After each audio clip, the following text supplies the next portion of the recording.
Hello guys, in this video we're going to look at 5 tips to improve your guitar looping.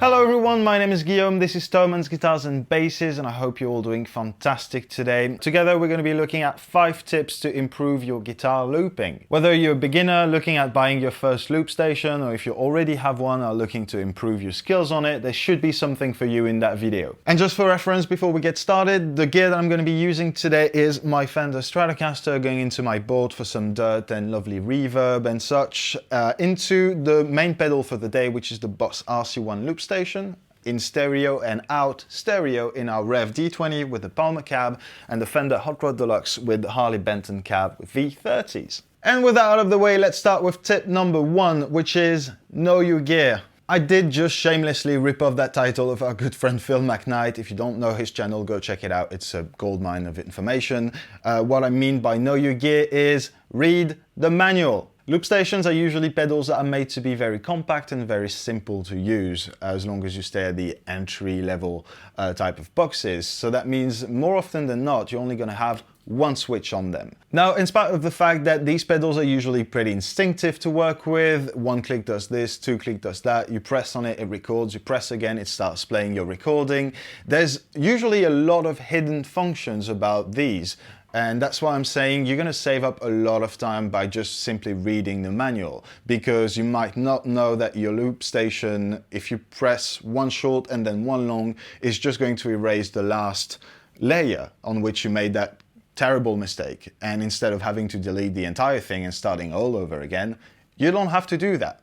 So yeah, you're going to save up a lot of time by just reading the instructions before getting into it.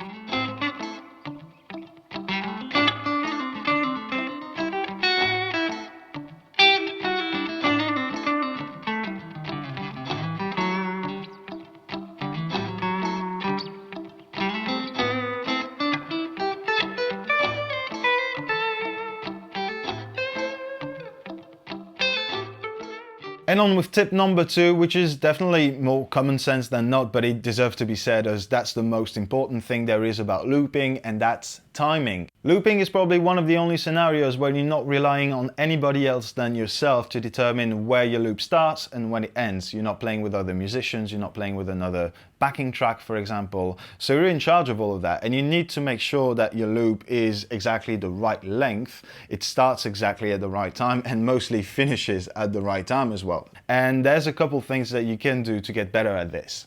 You can start by using a loop station in conjunction with a metronome, for example. Get the clicks in your ear, and at least you don't have to think about the tempo. You lock onto what happens there and you only decide when it starts and when it ends. Another easy way to track your tempo is to simply tap down with your foot and just going onto the switch when you want to start your loop and when you want to finish it. So that's a very easy way to keep up with the tempo and make sure you click on the pedal at the right time. And finally, in that timing section, something that kind of relates to the first tip as well is to know your gear, because every pedal is different. Every latch, every switch is physically different. And so it's going to take some time to know exactly when it engages or disengage, depending on if it's a boss type of switch or if it's a soft switch, or if all of that is going to make a difference. So the more you know your pedal and your loop pedal, you'll know exactly when it actually starts or finishes the loop, and that's just going to add up to your precision.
Now, tip number 3 relates to a problem that I've had a lot when I started looping, and that is be mindful of your guitar volume. What I mean by that is that when you have a cool guitar sound or you like the way your amp or pedals are set up, you tend to go with that sound and be like, this sounds good, I'm gonna use that.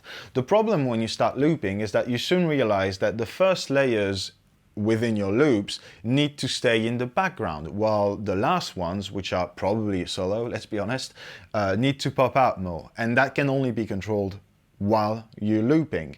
And so I would recommend to start your first loops maybe either cleaner or with less effects engaged, or just backing down the volume on your guitar.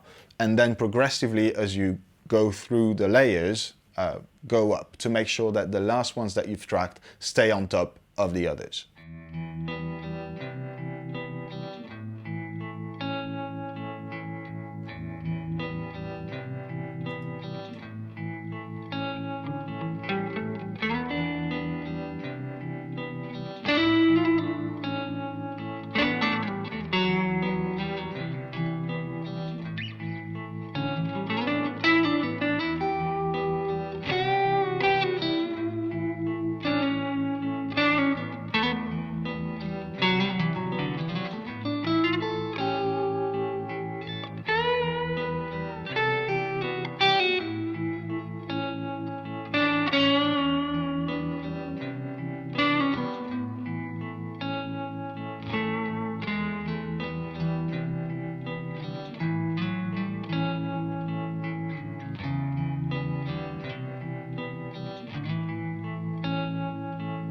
Tip number 4, just like the one before that, relates to your layering, but this time we're talking about gain stages. Loop stations usually have a certain limit to their sample rate and the kind of harmonic content that they can take, essentially, and just render the best way possible. And so you'll usually find that they struggle with everything that's too high gain. Even if you're into rock or hard rock and metal and you want to loop with gain, which is fully understandable, what I'm saying is maybe don't go full gain on your loop, because your loop station might not be able to render that properly, and you're gonna have conflicts in between the loop volume and your main volume. The gain is just gonna be very mushy. It's not gonna be terribly enjoyable. So if you're the kind of player to stack gain pedal and stack overdrives, you've got it easy really. Just like turn one off when you're doing your rhythm guitar section, turn it back on when you're doing your solo. If you're the kind of player, on the other hand, to only use the one sound or the one pedal or the amp gain, for example, a good thing is just to use your guitar volume to lower the clipping a little, or to just use the gain knob on the pedal or the amp to go for that rhythm layer before put it back where you like it on the lead sound.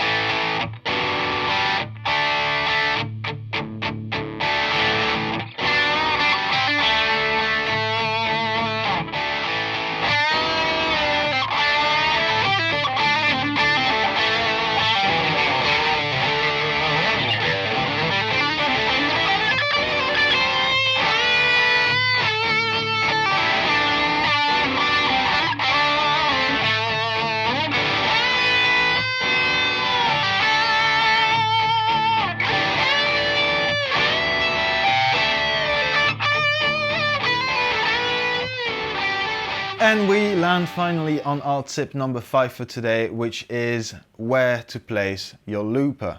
Now, several ways of going about this depending on whether you use pedals, whether you use amp distortion, whether your amp has an effects loop. There's a bunch of variations there. What I'd recommend for someone who starts using a loop station and draws its gain from pedals is to put the looper last in chain. That means that, as I just did, you can lay a first layer of loop with just clean sound and modulations and everything, and then take that off and add gain on your lead sound, and that will not affect what's been recorded on the loop. Now, if on the other hand you'd like to do some more experimentations and try and add more sounds to your layers within the loop, then you can try putting your loop station before your effects. And then the more you add, the more it's going to affect everything that has already been recorded.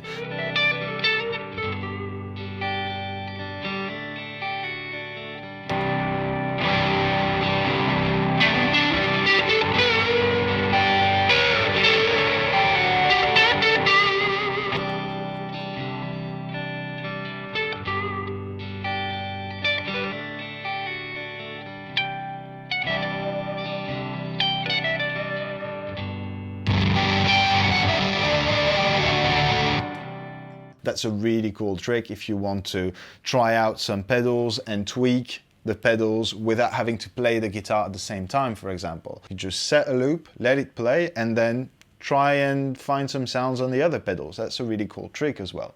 And finally, if your gain comes from your amplifier, well, you have two options really. Either your amp does have an effects loop, in which case just put the loop station in there. That means you have full control over what you send on it and it won't be affected by the gain in the preamp. So same way as putting it after your effect pedals. If you don't have an effects loop, that means whatever you're going to loop is going to be affected by the preamp stage. Now, if your amp doesn't have an effects loop, it doesn't necessarily mean that you're stuck with the one sound, because you can always send different information to your loop station. What I mean by that, if you record your first layer with the tone all the way down, for example, and like the volume dialed back ever so slightly, the level of your recording is going to be lower, and so it's going to hit your amplifier softer and you'll have less volume, less gain, and then you can go full on your second solo layer. So whatever your scenario is, just keep in mind that whatever is after the loop station in the signal chain is going to affect what has been looped, whether it's a pedal or whether it's your amp, same thing. It's not necessarily a bad thing. There's a lot of experimentation to be done here, but you have to stay aware of this. So there you go, guys. I hope that video helps you. If you're already looping, I hope there's some bit of information in there that'll help you improve. If you're thinking of starting to loop, go ahead. It's really fun. It's really inspiring. If you're looking out for the right looper, we'll put a link in the description box for this one, obviously, as well as everything I've been using, but also some more looper standards and recommendations that you could go for. If you have some other cool tips and tricks with loop stations and looping in general, please put it down there in the comment section. I'm really looking forward to read all that. You guys take care of yourselves, keep making music, and I'll see you very, very soon. Bye.